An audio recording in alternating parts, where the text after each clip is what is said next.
tes souffrances d'aujourd'hui seront des bénédictions pour d'autres personnes demain. Oui, bien-aimé. Peut-être que tu passes par une situation de maladie aujourd'hui. Je connais un homme de Dieu que Dieu utilise énormément aujourd'hui dans le ministère des miracles, de guérison. Mais aujourd'hui, quand vous voyez ce que le Seigneur fait avec lui en termes dans ce ministère, c'est juste incroyable en fait. Les paralytiques marchent, les sourds entendent, les aveugles voient. C'est juste incroyable. Mais en fait, c'est bien quand tu restes comme ça, tu admires. Mais un jour, il a partagé son témoignage en disant qu'il a lutté pendant 12 ans avec un cancer. 12 ans. 12 années de souffrance avec un cancer.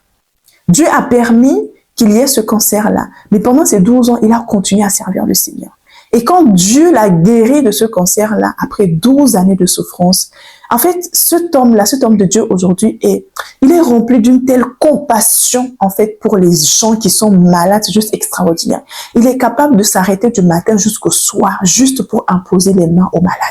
Mes amis, ce n'est pas le fruit du hasard. Ce n'est pas le fruit du hasard, c'est parce que lui-même, il a ressenti la maladie dans son corps. Il sait ce que c'est que d'être malade dans son corps. Il sait ce que c'est que de sentir ses forces, en fait, partir, en fait.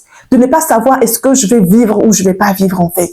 Et c'est cette compassion, c'est ce qu'il a vécu qui lui donne cette compassion, en fait, pour les malades, qui fait que quand il fait le ministère, oui, il y a l'onction de Dieu, mais il a une telle compassion pour les personnes qui sont malades qu'il peut rester debout des heures et des heures et des heures pour s'assurer que toute personne qui vient à ces réunions, à ces croisades, ne reparte jamais sans avoir reçu l'imposition des mains, sans avoir été guéri.